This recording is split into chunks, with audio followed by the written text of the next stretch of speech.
If you stand for freedom, why can't you tolerate someone else's faith?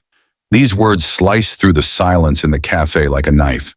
Barron Trump looked directly at the woman in front of him, his expression unwavering. Until that moment, Victoria had been full of confidence, but now her face tightened. In the room, all eyes were now fixed on her. She had encountered a reaction she had never expected. The cafe buzzed with whispers. Some sided with Barron, while others waited to see how Victoria would respond. But no one believed she had a strong answer to his words. How did all of this begin? Here's the full story. In a luxurious cafe filled with the aroma of coffee and soft music under dim lights, people were going about their daily lives. That day was supposed to be an ordinary one for Emma Carter. She wore a stylish yet simple dress, and on her wrist was an elegant silver cross bracelet, a keepsake from her grandfather. For Emma, this bracelet was more than just an accessory. It represented her values, her past, and had been with her since childhood, giving her strength in difficult times. On the other side of the cafe, sitting quietly while sipping his coffee, Barron Trump observed the room. Known for his tall stature and composed demeanor, he was someone who typically stayed out of conflicts. But what was about to unfold would push him to break that silence. At the table next to Emma, Victoria Hayes, an extravagant and self-important woman, scrutinized her from head to toe. Dressed in expensive clothing and wearing dramatic makeup, Victoria was used to drawing attention wherever she went. When her eyes landed on the cross bracelet on Emma's wrist, her expression soured. Within seconds, she impatiently pushed back her chair and leaned toward Emma. "Excuse me," she said, her tone laced with condescension. "Could you take off that bracelet? It's really quite disturbing." Emma blinked in surprise. "What do you mean?" she asked, her voice carrying a hint of disbelief. Victoria shrugged. "I'm just saying that religious symbols don't appeal to everyone. They can make people uncomfortable. It would be better if you remain neutral." Emma took a deep breath. "This bracelet belongs to me, and it represents something personal. I have no intention of offending anyone." Victoria gave a fake, exaggerated smile and shook her head. "Oh dear, you're so stuck in the past. Do you really need to show off your faith? People might feel uncomfortable seeing things like that. Why do you feel the need to display it?"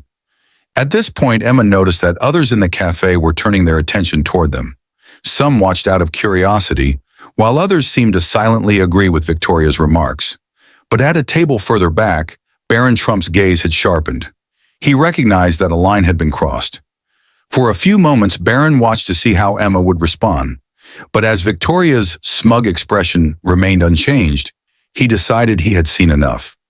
He placed his coffee down, pushed his chair back, and strode directly toward Emma's table. His deep and commanding voice cut through the tension. "Do you think you have the right to tell someone to hide their faith?" Barron asked, his voice calm but firm. Victoria was momentarily caught off guard, but quickly regained her composure. She let out a small scoff, crossing her arms over her chest. "Look, it's not that big of a deal," she said, trying to sound casual. "I'm just saying that people should be mindful of how their choices affect others. We live in a diverse society, and sometimes keeping certain things private is just more respectful." Barron's expression didn't waver. He took a slow breath before responding. "Mindful? Respectful?" His voice carried a weight that made Victoria shift uncomfortably.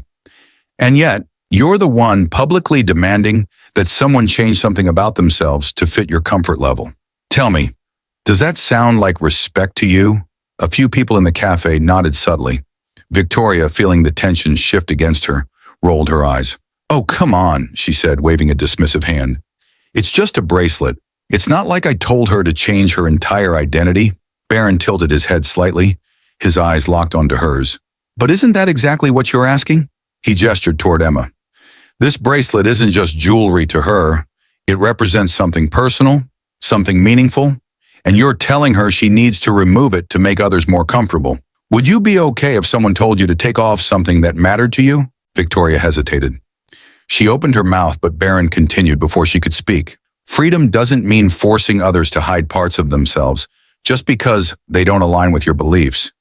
If you truly stood for inclusivity, you'd allow people to express themselves, not demand that they erase parts of who they are." The room grew even quieter. Victoria glanced around, realizing that the weight of Barron's words had shifted the atmosphere entirely. She was no longer just having a casual conversation. She was being held accountable. Emma, who had been quietly watching, finally spoke up, her voice steady but filled with emotion. I don't wear this bracelet to make a statement or to offend anyone. I wear it because it reminds me of who I am, and I shouldn't have to hide that just because someone else doesn't like it. Barron nodded in agreement before turning back to Victoria. If seeing someone's faith or beliefs makes you uncomfortable, maybe the problem isn't them. Maybe it's something you need to think about within yourself. Victoria's face flushed. She was used to being in control, used to having the upper hand in conversations. But this was different. She was being challenged in a way she hadn't anticipated, and for the first time in a long time, she didn't know what to say. At first, a few people had nodded in agreement with Victoria, but now they began to reconsider. A voice from the back spoke up. He's right. Judging people based on their identity isn't freedom.